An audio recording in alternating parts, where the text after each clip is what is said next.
All right, 5.6 is on binomial distributions. A binomial distribution shows the probabilities of the outcomes of a binomial experiment, which by definition, a binomial experiment meets the following conditions. There are n independent trials. So for example, we flip a coin 10 times. Those would be the number of trials. Each trial only has two possible outcomes, success and failure. Just like flipping a coin, if we wanted heads, heads would be success, tails would be failure. The probability of success is the same for every single trial. The probability is denoted by p. The probability of failure can be found by 1 minus p. So for example, heads is 1/2. 1 minus 1/2 means there's a 1/2 chance that it's tails. So like dice, so there's a 1 in 6 chance I'd roll a 1. There's a 5 in 6 chance I roll not a 1. So it's either what you want or it's the opposite of what you want. For a binomial experiment, the probability of k successes in n trials is found by this formula right here, NCK. P to the k, 1 minus p to the n minus k. All right, now this sounds way more complicated in words than it actually is as soon as you understand where everything goes in this formula. So again, this is the formula that we're going to use. And you're going to see when I go to the next page, I don't have it on there because I don't need it. All right, so these are the types of problems you're going to see on the homework. So Mr. and Mrs. Duran have a genetic history such that the probability that a child being born to them with a certain trait is 16%. Okay, so again, success of them having this trait is 0.16, because again, we're going to turn 16% into a decimal. Well, if there's a 16% chance that they have this trait, subtracting that from 100 would be an 84% chance that they don't have this trait, which again, we're going to turn into a decimal of 0.84. All right, so the next sentence tells me that they have 4 children. So again, that's how many we're choosing from. We want to know how many of the 4 kids. Now we want to know the probability that exactly 3 of them have this trait. Okay, so that's the setup. 4, we're choosing 3, exactly 3. Whatever this number is right here becomes the exponent of this parenthesis right here. And then we have one more exponent to create, and that's the one that goes right here. And this one's relatively simple. You take this number 4, you take this number 3, you subtract them. 4 minus 3 is where I'm getting to the first power. Now again, this is about just knowing how to plug it into the calculator. So again, if you're using the calculators we have in class, you'd hit 4, you'd hit PRB, you get to the NCR button. So again, this is the part I'm just putting into my calculator. Then I'd hit equal so that it comes up with the NCR in my calculator 3.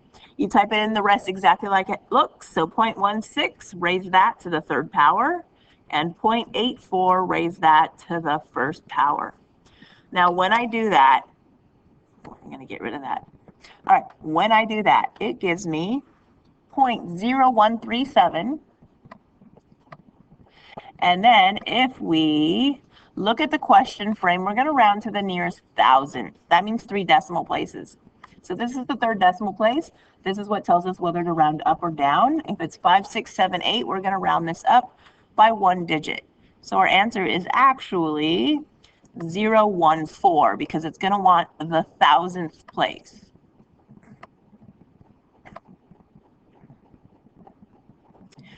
All right.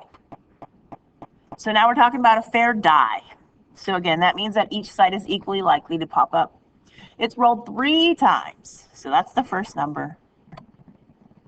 What is the probability to the nearest 1000th? So again, we're going to round to 3 decimal places of getting exactly 1, 3. So that's where the 1 comes from. Now, if we roll a die and we want to get a 3, there's a 1 in 6 chance that we get a 3. Now, this first one always gets raised to this number. So if this is 1, this is 1. Just like in the previous example, this was a 3, so this was a 3. If this is an 8, this is an 8. If this is whatever number, this number matches. Those 2 numbers are always the same number. All right, so there's one side that has a 3 on it. Well, that must mean that there's 5 sides on this die that are not 3s. So the probability of failure is 5/6. So again, these 2 parentheses should add up to 1. just like the one above it, 0.16 and 0.84 adds up to 1. 1/6 and 5/6 adds up to 1. To figure out this exponent, just simple subtraction. 3 minus 1 is 2. And the next part is just plugging it into your calculator and knowing how to round. So again, 3 NCR1 parentheses 1, you could use fraction or division. It doesn't really make any difference. Raise that to the first power. And then 5/6, raise that to the second power. And that gives me 0.347.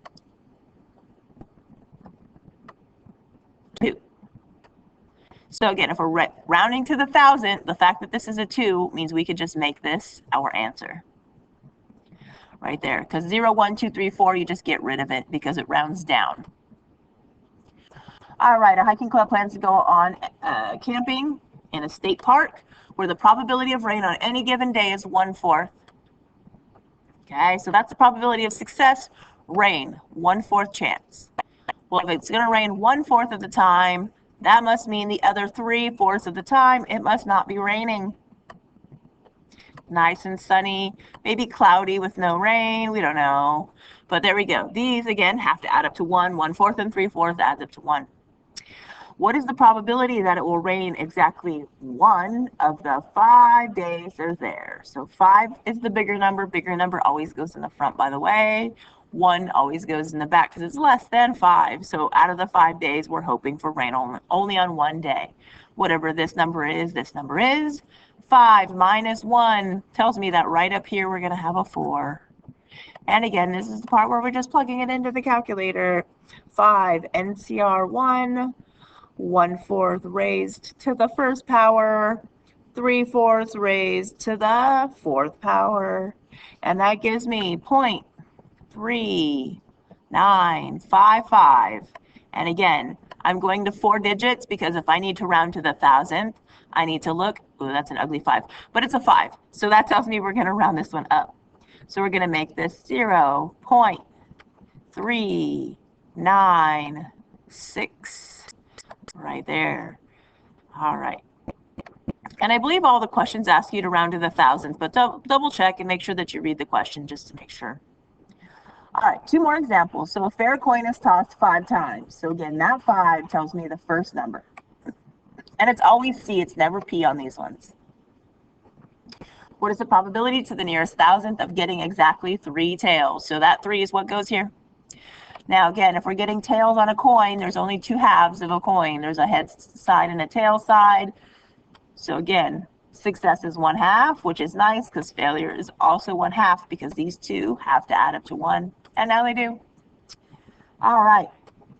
So again, whatever this number is goes here.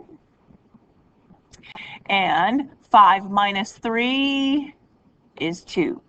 And again, plugging this into the calculator, 5 NCR3, 1/2 to the third power, 1/2 to the second power, gives me 0.3125. Now again, if this were me asking the question, I'd want this whole answer because this is the entire answer. It's 31.25% chance. But because it's the online program, you do have to round appropriately. The 5 tells me we're going to make this 0.313 right there. All right, one last example. So again, so that you could see it in all formats. So the first question was in a percentage, and then we talked about dice, where you have to come up with the probability. And then there were some fractions, a coin where you have to come up with the 1/2, and now as a decimal. So the probability that the Islanders will beat the Rangers, they beat the Rangers 62% of the time, which as a decimal is 0.62. Well, if we want to figure out when they lose, we would just subtract this from 1. So 1 minus 0.62 is 0.38. So again, these 2 parentheses, no matter what they are, always have to add up to 1, and they do. All right, so we want to know what is the probability that they will win exactly 1 game out of 3. So again, whatever this number is, so when that was a 3, that was a 3. If this is a 1, this is a 1. These 2 numbers always match each other. This number is 3 minus 1 So we have a 2. And again, this is just about knowing how to plug this into your calculator. 0.62 to the first power, 0.38 to the second power. I hit equals, I get 0.269. Well, technically I got 0.2685. The 5 told me that I should round that answer up to 0.269. So that's everything you need to know for 5.6.